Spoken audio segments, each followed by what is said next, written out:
This video is the real story behind the Star Trek The Next Generation episode called The Drumhead. You know, back in June 1990, I was in my living room at my Miami, Florida home when I saw my son racing towards my open purse.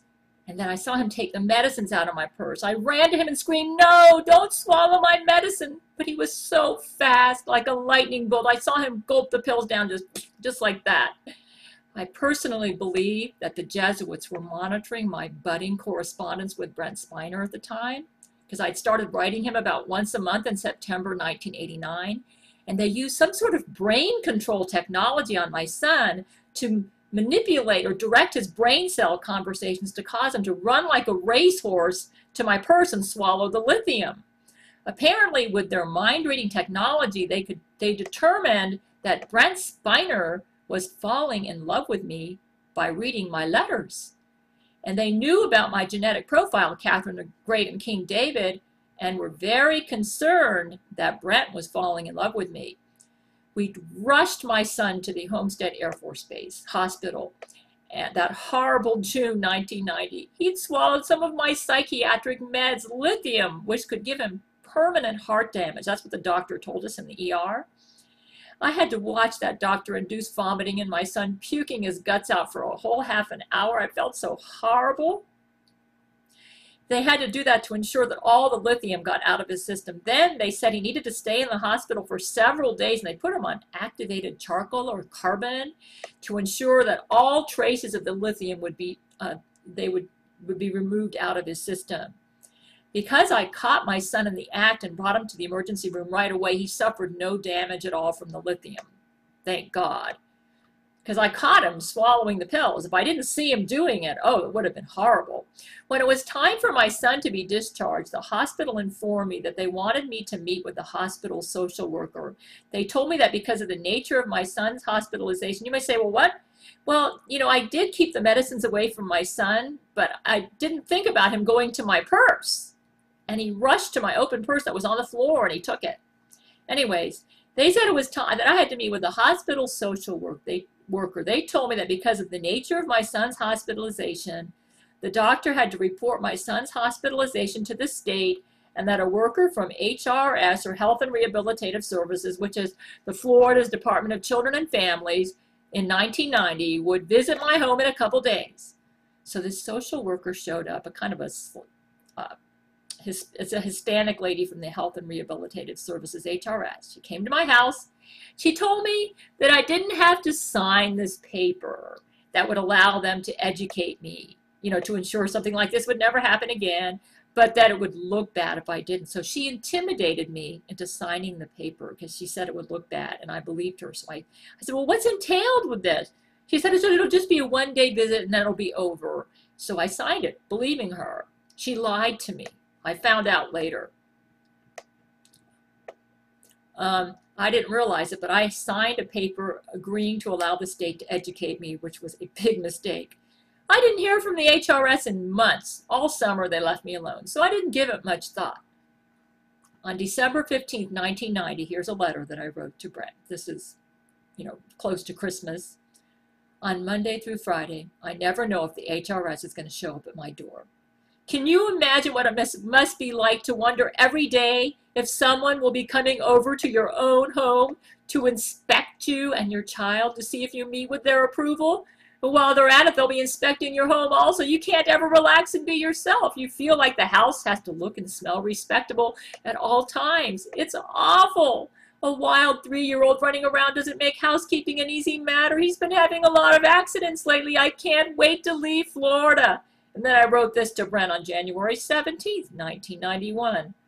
This past week has been extremely stressful. The H.R.S. is bothering me again. Brent, I realize that you may have no power over this, but if you do, please expose the child abuse industry on national television. This may take considerable courage, and I realize I'm not asking an easy thing of you. But the child abuse industry is doing tremendous damage to our nation. I know that if President Bush were to read this letter I'm sending you, that he would agree with me. There are many things that Bush would like to see changed in this country, but he's putting up with a very stupid Congress. Maybe you can do it in such a way that you can keep your name out of it. This is not a selfish request because the child abuse industry is doing tremendous damage to American children. Read the book called The Child Abuse Industry by Mary Pride for more information. It's a real eye-opener. I won't go into a lot of detail about what the H.R.S. is doing to me, but I will say that I shouldn't have to tolerate this. My constitutional rights are being violated, and my freedoms are being violated. I have to attend 10 weeks of counseling sessions against my will. I'm the one who's paying the gas to go to these sessions. I suspect they're really interrogation sessions. I plan on tape recording them. This will probably reduce any interrogation or intimidate it somewhat. I also found out that this nonsense can follow me to Washington State. And see, I'd found out at this time we're going to be transferred to Washington. In other words, our whole country is messed up. The laws need to be rewritten. It gives the families no rights. Dr. Ruckman's tape called Cancer in the Constitution will also explain why so many injustices like this are going on in our nation. The H.R.S. stressed me out so much because I was worried about losing my son to the state that I caught a stomach flu in February 1991 and was bedridden for a month. I called the H.R.S. and said, I'm too sick to attend parenting classes. I have a horrible stomach flu. You wouldn't want to catch this from me. I wasn't lying. The illness in a way saved me. Because of it, I didn't have to deal with the state except when they called me on the phone. But the H.R.S. stressed me out because of how they operated. They'd call me up on the phone and without any warning at all and say, oh, we're coming over in a half an hour. I felt like they were looking for things to report on just to keep their jobs. The stomach flu made it so that I couldn't eat. And so I had to go to the emergency room in February 1991 because I suffered withdrawal symptoms from Dalmane, which was prescribed to me by my psychiatrist to help me sleep. I knew that because I'd been labeled with a psych diagnosis, that this made me even more vulnerable to the H.R.S. You know, if it was not a psych med that my son had gotten into, I would not have been so stressed out. I was very open with Brent when I wrote him letters in 1989, 90, and 91, and let him know about my psychiatric diagnosis, manic depression, and about all of my life. And I did this on purpose to ensure that he'd never be romantically interested in me. I knew for sure it would work. It didn't work. But at this time, my psychiatrist was weaning me off of all my psych meds because he said I didn't need them anymore. By the time I was well enough to attend parenting classes, which was by March 1991, I called the H.R.S. and let them know that my husband had a military transfer out of state and that we were moving to Washington State. I decided wisely to be very nice to them and act disappointed that I couldn't attend their classes. The last H.R.S. worker that dealt with me, and they were changing workers on me like every month, was a Hispanic man assigned to my case, and he just happened to be, I think the Lord did this to me, he just happened to be a nice person, and he said he would close the case. Looking back, I believe the Jesuits used the H.R.S. to try to destroy me because they knew Brent was in love with me. The H.R.S. seemed to forget about me all summer after my June 1990 incident with my son, and then about 2 weeks in early October 1990, or towards the end of September 1990, right after I got a letter from Brent Spiner, they suddenly got real interested in me and wanted me to attend 10 weeks of parenting classes. I told them that I didn't want that extensive of parenting classes, that I was told one visit and then it was over. I went to several lawyers, and they all said that since I gave the state permission to educate me, that was my mistake, that I never should have given them written permission to educate me, because now they were going to town with it because I was in their system.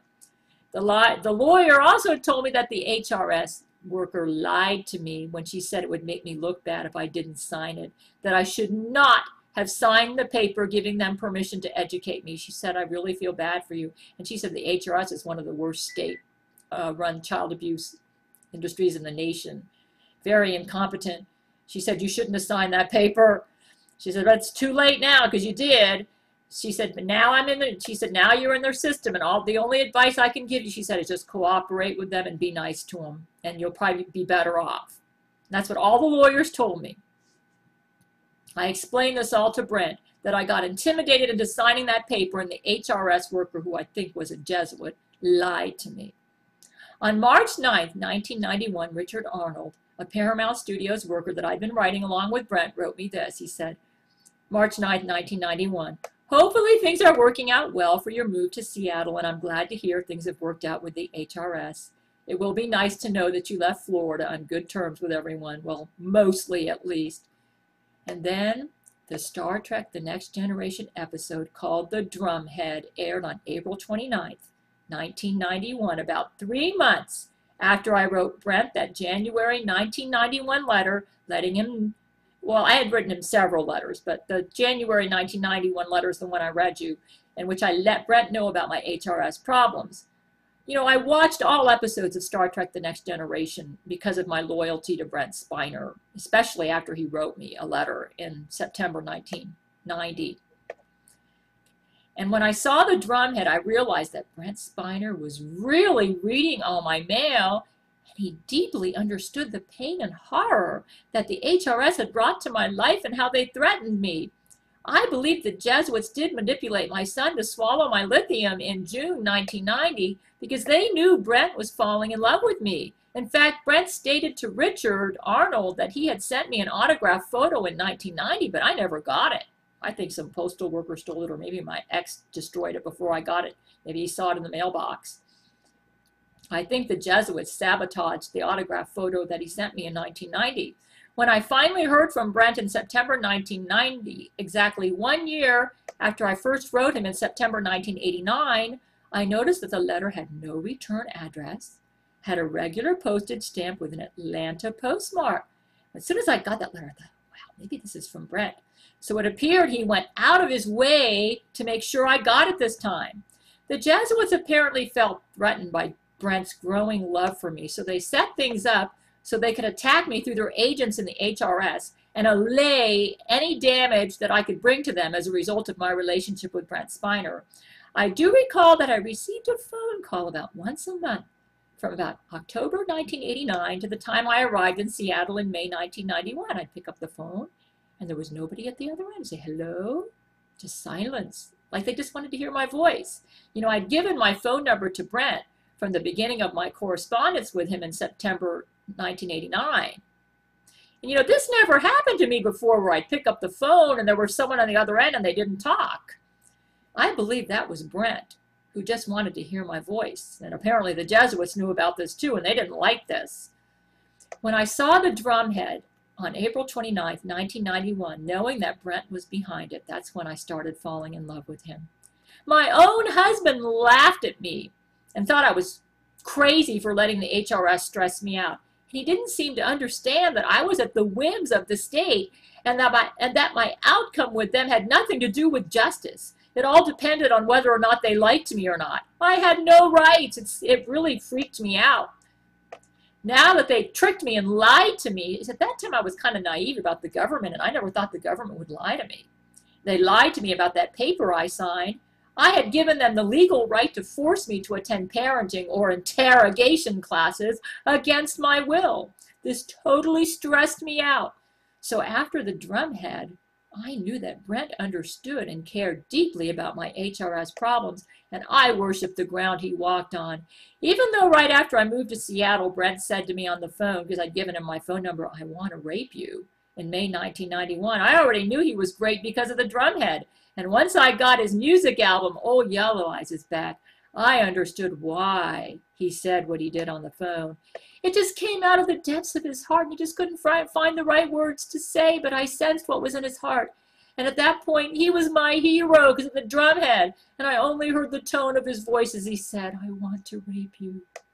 It matched the tone of his voice as he sang to me his love songs, and Old Yellow Eyes is Back. I could tell he was in love with me. And it was not a shallow fling with him. He worshiped the ground I walked on, and from June 1991 to this day, his love has transformed me and given me the courage to be true to my genetic profile. And this so horrified the Jesuits that Jesuit agent Laurie McBride raped Brent Spiner in 1992 to devastate his love for me. But the love between us was so deep and high, it rose above Laurie McBride.